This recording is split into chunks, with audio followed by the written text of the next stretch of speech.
ASAP Fitness. Today I'm gonna go over intermittent fasting for you guys. So on October 8th, we're gonna have our nutrition challenge for our current members. Okay, so we're gonna have a point system and daily tasks for you guys. One of the daily tasks is intermittent fasting. So I wanna go over some of the details of that for you, just so I can answer any questions that you may be having about it. First, what is intermittent fasting? Intermittent fasting is having two windows. You have an eating window and a fasting window each day. Okay, so you could pick any day or time that you could start your windows, so whatever fits best for your schedule. But it has to be 8 hours of eating, 16 hours of fasting every day. Okay, so I've got some concerns from the 5 a.m. crew that thinks that's pretty challenging for them to start eating at 6 a.m. and having to stop at 2 p.m. Because that's not the easiest windows to choose. So another option for you guys would be the 5-2. Okay, so the 5-2 is where you have 5 days of normal eating, sticking to the good food list and try not to eat the bad food list that we gave you guys for the challenge. But the other 2 days of the week, you're gonna fast for those full days. Okay, so you could break those days up any way possible or any way you like throughout the week. I'd recommend on your rest days, but you're gonna go 5 days of normal eating, 2 days of fasting. Okay, so that means 24 hours of no eating any type of calories. Okay, so that's an option for you guys if you don't want to start your eating window at 6 a.m. Even though if you do train at 5 a.m., it's okay to go 3 hours after that to have your first chance of eating for that day. Of course, you're not going to get the same muscle growth that you would get if you were supplementing right after your workout.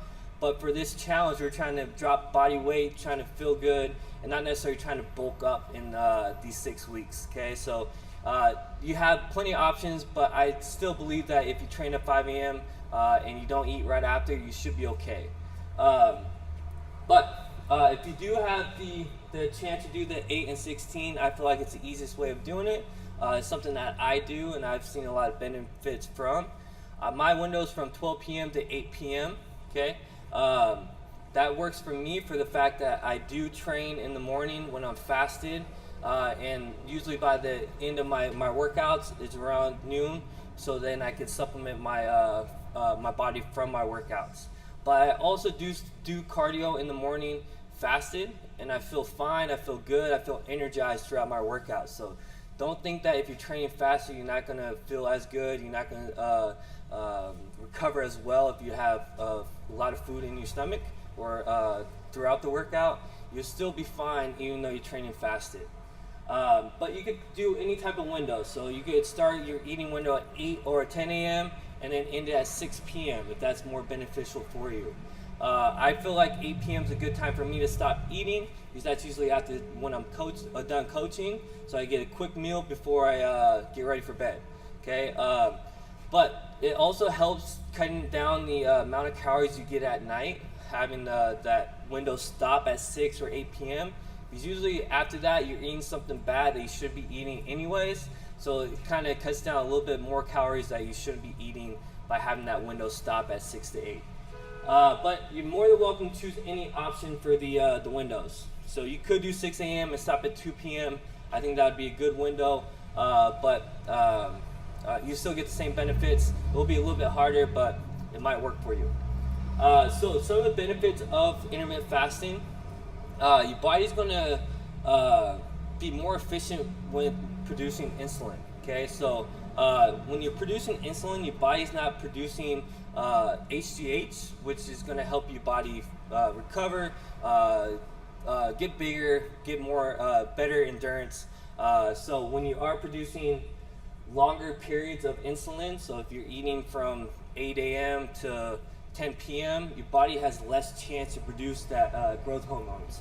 Okay, so reducing that amount of time your body has to produce that insulin is going to make it a little bit better to adapt to being more efficient with it. Plus it's going to regulate it a little bit better so you don't get those insulin spikes and drops, which causes mood swings, energy levels dropping or getting really high. You're just more consistent throughout the day. From my experience, I don't get that starvation period where if I go 2 or 3 hours without eating, I just feel super hungry. I have to eat right away, or I just feel sick. That goes away after a while because your body gets used to using fat as an energy source, and plus it's more efficient on when you do eat your food, so you don't need as much for your body to adapt to the workouts that you have to do or whatever you have to do throughout the day. So it becomes a little bit more efficient. Plus, going 16 hours without eating, your body's going to burn through the glycogen, so it becomes will adapt better to using fat as an energy source rather than just carbs or glycogen. Okay, so when this happens, you can go longer periods without eating and without feeling really hungry. Plus, it's going to burn all the fat stores that you do have in your body, which is going to give you better results that you're looking for. So there are some good benefits to intermittent fasting. The negatives or the concerns that we get is being in starvation mode, which your body would have to go about at least two days for your body to start getting in starvation mode and starting to have your body conserve the fuel that you do put in your body, so it stores as fat. So having that 16-hour window is not long enough for your body to go into starvation mode. As long as you gain the correct amount of calories throughout the day, so if you're not getting less than 15 or 1,000 calories a day, your body will start to feel or start to have some negative effects, especially for women.